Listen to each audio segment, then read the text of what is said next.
Bonjour à tous et bienvenue sur la chaîne de Nantalk Noob. Aujourd'hui on se retrouve pour notre fascicule 55 et pour les règles de la semaine.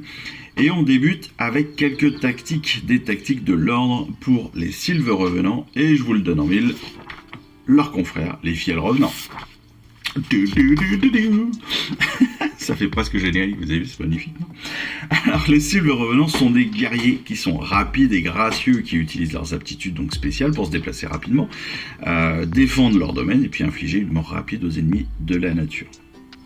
Comme toujours, on a deux avis positifs et un petit point négatif. Bon, je trouve que c'est un peu trop facile de toujours donner 2 plus 1, mais bon, c'est pas très grave. Techniquement, en positif, ils ont évidemment leur manœuvrabilité. Les Silver Revenants donc utilisent leur joueur de syringe de descente pour emprunter les sentiers spirituels au lieu d'effectuer un mouvement normal. Donc ça va leur permettre de couvrir des grandes distances en un seul tour et de pouvoir se déplacer très facilement d'un bout à l'autre du terrain. Évidemment, ils sont aussi très polyvalents. Pourquoi ? Parce qu'ils ont l'aptitude mémoire martiale qui leur permet d'utiliser l'ordre à attaque en règle ou défense en règle une fois par round, et ce, sans dépenser de points de commandement. Donc ça, c'est hyper intéressant, parce que ça va amener une aptitude supplémentaire, sans que ça coûte quoi que ce soit à l'armée. Donc ça veut dire que derrière, on va pouvoir réutiliser ces points de commandement pour d'autres ordres, peut-être plus judicieux, ou peut-être plus... Enfin, voilà, ça va permettre d'avoir des ordres supplémentaires gratos. Enfin, c'est génial, quoi. C'est génial. Par contre, ils sont fragiles. Ils sont fragiles. Caractéristique de blessure et de sauvegarde qui est assez faible. Elle va perdre l'aptitude dès qu'elle perd son porte-étendard, dès qu'elle perd son joueur de syringe descente. Enfin voilà. Ça peut être compliqué. Ça peut être compliqué si on perd très rapidement donc ces deux figurines-là dans l'unité. À nous aussi de les positionner comme il faut dans notre unité pour les perdre le plus tard possible. Je m'explique. Si vous les positionnez à l'extérieur, ces deux figurines de votre unité, dans une logique simple, quand on perd des figurines dans une unité, souvent on va commencer par les extérieurs et puis revenir pour l'intérieur pour garder l'unité de notre unité, pour garder la cohérence de notre unité. Donc on va éviter justement de les foutre sur l'extérieur parce que c'est pas les premiers qu'on ira enlever. Comme ça on gardera la cohérence et etc. etc. Donc attention à notre positionnement, attention à ces petits détails-là. On passe ensuite aux Fiels Revenants qui sont des guerriers terrifiants qui sortent de leur clairière secrète pour rejoindre les maisonnées en temps de guerre. Ululant une lugubre cacophonie, ils plongent dans la mêlée, leurs serres et leurs crocs tailladant haineusement l'ennemi alors qu'ils sont consumés par une folie sauvage. Là encore, deux avantages, des attaques nombreuses, et oui, ils ont beaucoup d'attaques, c'est une bonne combinaison avec l'aptitude malice débridée qui permet donc d'infliger des blessures mortelles automatiques. L'autre avantage, c'est qu'ils ne sont pas aussi menaçants que certaines autres troupes de Sylvaneth. Donc, ils peuvent passer un petit peu à trave, dans le sens où notre ennemi, il va peut-être aller d'abord s'occuper d'autres unités plutôt que de nos Fiels Revenants. Ce qui peut leur permettre potentiellement de manœuvrer à certains endroits plus facilement parce que l'ennemi aura peut-être moins peur de cette unité-là que d'autres, comme l'Esprit de Durtu, comme la Branche Enchanteresse ou d'autres. Par contre, un peu comme les Silver Revenants, voilà, sauvegarde et blessures sont assez faibles. Ils n'ont pas d'aptitude supplémentaire pour améliorer leur défense. Donc, voilà, à protéger, à faire attention. Et puis voilà. Eux, ils nous le disent. Comment mieux les utiliser ? C'est de façon opportuniste. En allant chercher les unités les plus faibles ou d'attaquer celles qui ont déjà subi des pertes. Comme ça, on va pas aller les mettre en frontal devant des grosses unités, on va plutôt aller jouer les petits coups Hop, on a une unité qui commence à être bien décimée, boum, on va leur envoyer les fiels revenants, ils vont pas mal attaquer, et puis comme ils sont un peu fragiles, il n'y a pas forcément beaucoup de répondants en face, donc ils vont s'en sortir assez facilement. Voilà, c'est comme ça que on va s'en sortir et qu'on va les utiliser le mieux possible. On passe maintenant à notre plan de bataille numéro 5 dans la campagne Briscard, qui est Désastre mystique. La campagne avançant, les forces de l'ordre continuent de découvrir des ressources inespérées et commencent à les stocker à la périphérie de leur camp. Après avoir examiné ces trouvailles, le seigneur impératant Ael au cœur de l'âme ordonne que leurs réserves d'éther quartz et leurs 2 lots d'artefacts soient conservés séparément. Puis la chevaleresse Arcanum, Stella le Flambeau, étudie les objets magiques. Déterminant qu'ils constituent un danger pour l'armée, elle les fait enterrer. Peu de temps après l'enfouissement, une terrible explosion retentit. Les soldats se précipitent vers le site des caches pour découvrir que les gardes ont disparu et que des artefacts et des morceaux d'éther quartz sont éparpillés un peu partout. En entendant l'explosion, les forces de la destruction pensent qu'elle rate probablement une occasion de s'amuser. Le mosquitu Snaglak Fracasmur dépêche immédiatement une escouade pour enquêter sur le bruit et tabasser quiconque se trouvera à proximité. Les éclaireurs qui précèdent le gros de la meute voient les soldats de l'ordre se démener pour récupérer les artefacts. Lorsque le reste de la horde arrive, elle décide de foncer pour en savoir plus. On a un gros inventaire dans la cache. On a un casque, des cupeurs de sagesse, un vase en étain luisant, 2 petites bougies et des os humains, une amulette dorée fredonnante qui contient des âmes emprisonnées, une salière étrangement lourde, 4 personnes sont nécessaires pour bouger cette salière, une chaise maudite, très dangereuse, et une épée enchantée. Les armures n'offrent aucune protection contre cette arme, alors attention en la déplaçant. J'aime bien. L'alliance de l'ordre et de la destruction s'oppose comme d'habitude. L'ordre a caché ce lot d'artefacts à la périphérie de leur camp, et donc l'explosion a éventré leur cache, détruisant de nombreux objets magiques et en dispersant d'autres. Les soldats se hâtent de retrouver qui a survécu. S'ils gagnent, ils pourront récupérer les trésors du mont Iki, et s'ils perdent, c'est les artefacts qui seront très certainement récupérés par la destruction. Pour la liste d'armées, cette semaine, on a 3 options de héros et 4 options de troupes. Pareil, évidemment, pour la destruction, qui, elle, doit récupérer ces artefacts pour essayer de combattre l'ordre.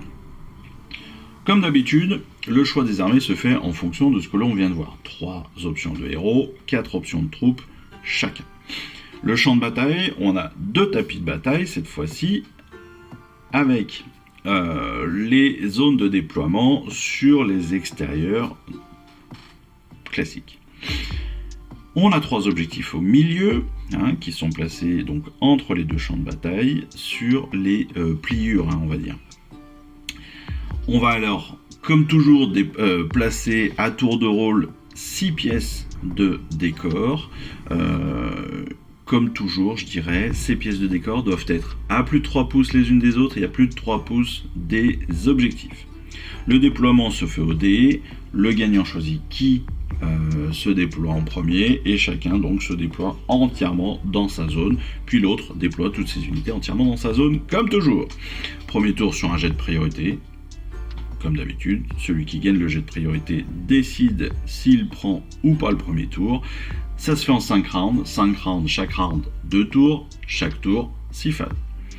Les points de victoire, comme à l'habitude, c'est à la fin de chaque tour, on va marquer 1 point si on contrôle un objectif.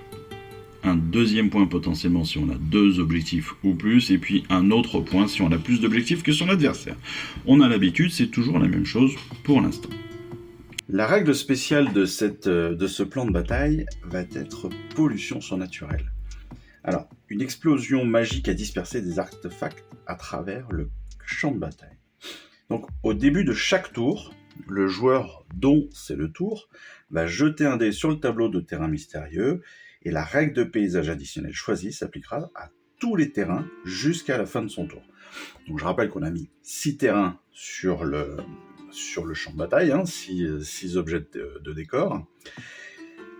Et ce sont... pardon. Et c'est donc ces terrains-là qui vont être exposés.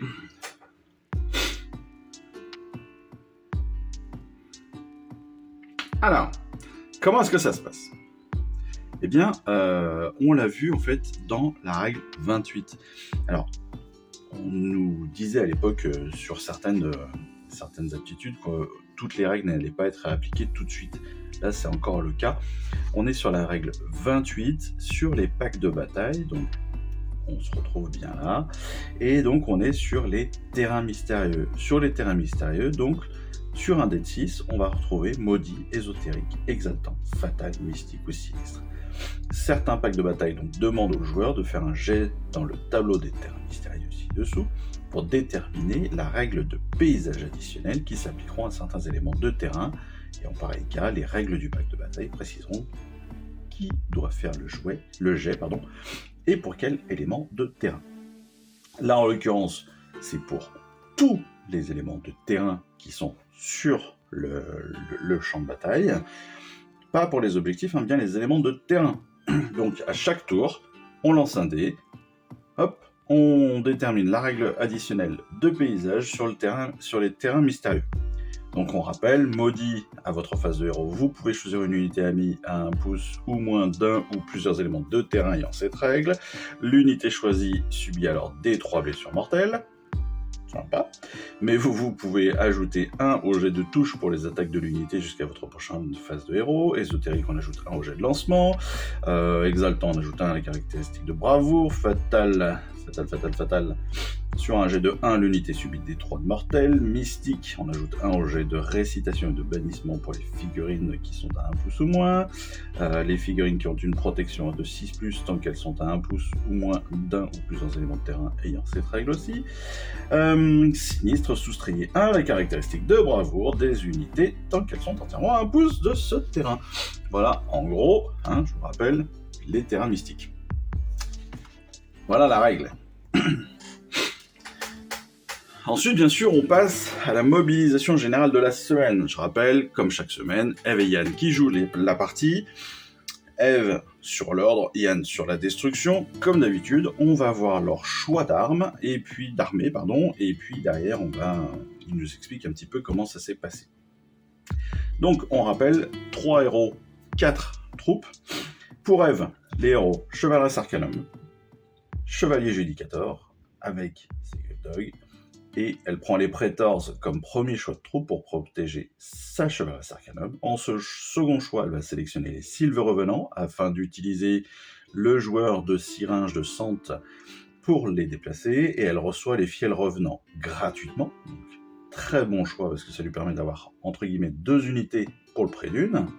Ensuite, elle choisit les Vindictors, une bonne unité de première ligne capable de tenir des objectifs. Et enfin, elle prend le Char Foudroyeur pour ses aptitudes puissantes, ses attaques de tir et ses caractéristiques de mouvement élevées.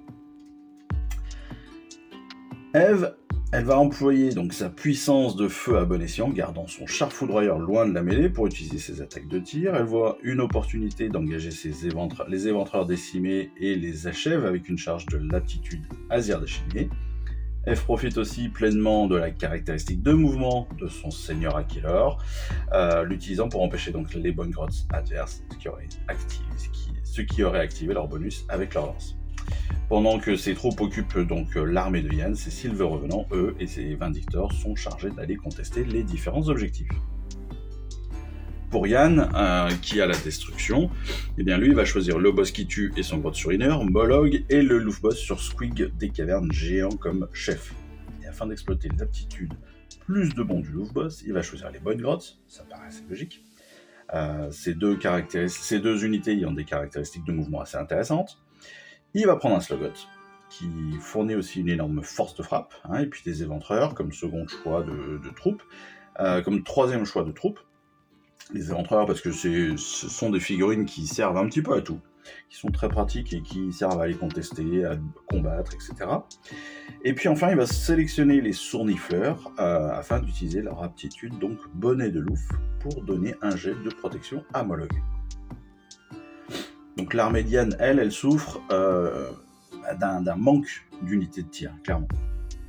C'est pas assez puissant, on a vraiment que l'embrocheuse qui va se servir à aller taper de loin, hein, principalement. Le char foudroyeur, le chevalier judicateur, eux, ils peuvent attaquer à distance, donc forcément, ça va être compliqué d'aller les neutraliser. Donc, il va falloir aller vraiment à proximité pour essayer de faire quelque chose. Il va être obligé forcément de traverser toute la table parce que Eve va, elle, les sauvegarder et les garder loin de la mêlée. Et donc, ils préfèrent se concentrer sur la tenue des objectifs. Les surnifleurs activent donc leur aptitude bonnet de loup, mais comme cela les immobilise pour le tour, ils ont du mal à suivre Molog. Et donc enfin, les éventreurs de Yen se distinguent et contrôlent un objectif pendant plusieurs tours, remportant un certain nombre de points de victoire. Ceci étant, on sous-entend quand même que cette fois-ci, c'est quand même plutôt l'ordre qui va dominer la partie, du fait d'un meilleur positionnement stratégique, des attaques de loin du char et du seigneur Aquilor, et du chevalier judicateur, pardon. À l'inverse, l'empaleuse ne sera pas assez puissante pour réussir à tuer tout le monde de loin, et on a beau avoir des troupes qui ont des pouvoirs, qui ont des aptitudes, des fois l'association entre deux troupes n'est pas suffisante, malgré l'intérêt dans leur capacité, l'association des deux n'est pas suffisante pour qu'il y ait un vrai intérêt. Voilà, en quelques mots, c'est ce que l'on pouvait dire sur cette mobilisation générale. En tout cas, c'est comme cela que je le ressens et que je le traduis. Je fais peut-être des erreurs, n'hésitez pas à me le dire d'ailleurs en commentaire, hein, si vous pensez que on pouvait traduire ces éléments-là différemment, que vous pouvez comprendre la stratégie de l'un ou de l'autre différemment et potentiellement le résultat de leur bataille différemment. Mais en tout cas, moi je suis très content d'avoir fait cette vidéo, j'espère qu'elle vous aura plu. J'espère aussi qu'on se retrouvera très bientôt dans une prochaine vidéo. Et en attendant ce moment-là, bah écoutez, moi il me reste plus qu'à vous souhaiter une excellente fin d'après-midi, une excellente fin de semaine, et puis vous dire à très vite. Hein, allez, je vous embrasse. Ciao, bye bye. Je vous remercie d'avoir suivi cette vidéo. Si ça vous a plu, eh bien abonnez-vous, lâchez un petit like et un commentaire, et suivez-moi sur Instagram où je poste régulièrement des photos de mes dernières réalisations et dernières peintures. Et puis comme il est maintenant de tradition sur la chaîne, je vous souhaite une excellente fin de journée et surtout, lisez bien, collectionnez bien, assemblez bien, peignez bien et jouez bien. Allez, je vous embrasse et puis je vous dis à très vite. Allez, ciao, bye bye.